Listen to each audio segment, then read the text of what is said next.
Malaysia berketurunan Melayu meracau sebelum mengambil nyawanya sendiri. Disyaki tertekan kerana tidak dapat cuti raya. Assalamualaikum. Waalaikumsalam, Tuan. Saksi kata masa meracau sebelum bunuh diri pakai revolver. Punca dia kenapa? Tak pasti ya, Tuan.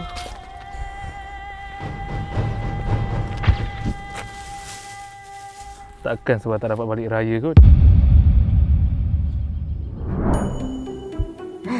So, kenapa awak nak tunjuk benda ni dekat saya? Bos, ini jadinya bila orang stres menyenangkan cuti raya. Habis tu, awak nak saya buat apa? KPI kita dah lah tak achieve. Untuk tahun ni, saya bagi korang raya cuti pertama je.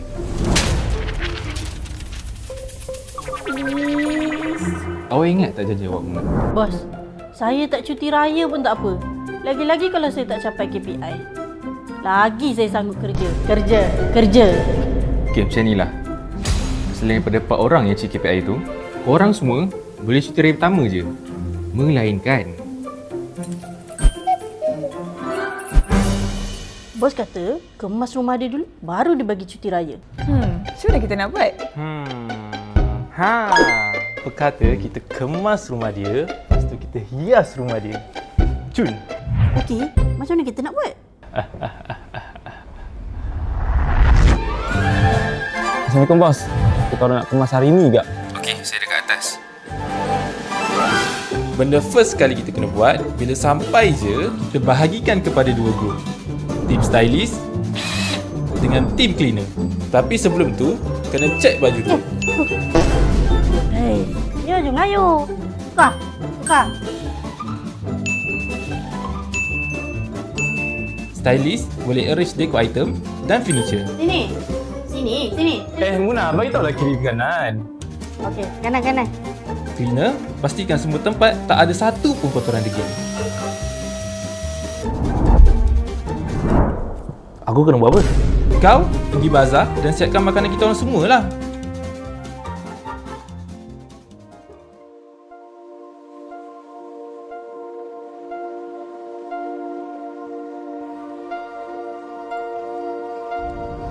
Bengah, nikmat ni bukannya duit je, Bengah. Kadang-kadang manusia ni selalu lupa orang-orang yang baik yang Allah hadirkan dekat dia. Ingat pesan Bang Long. Jangan sesekali tutup mata dengan kebaikan orang. Bos, nak tolong ke? Ayalah. Jangan lalu sini, Bengah. Tak habis apa lagi. Bos, jangan dulu sini. Ada habuk lagi ni. Okey kan? Cun kan? Balon letak sini Bos, kita orang letak sini okey kan? Bengah, yang ni ke yang ni? Bos, yang ni ke yang ni? Siapa yang tidak menyayangi, dia tidak akan disayangi.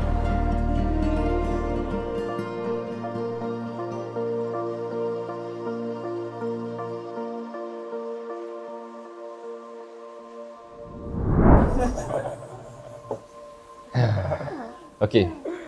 So, korang nak cuti berapa lama ni?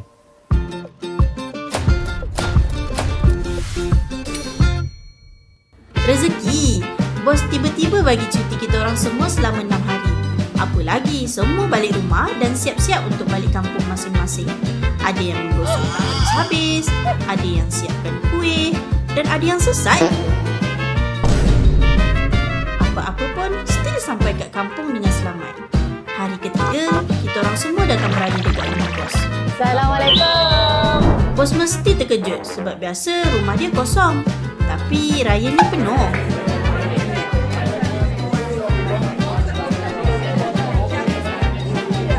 Kita orang makan sampai kenyang. Angkat gambar cantik-cantik. Tiba-tiba bos suruh beratur sebab bos nak bagi duit raya. Tak sangka bos bagi kita orang duit raya juga.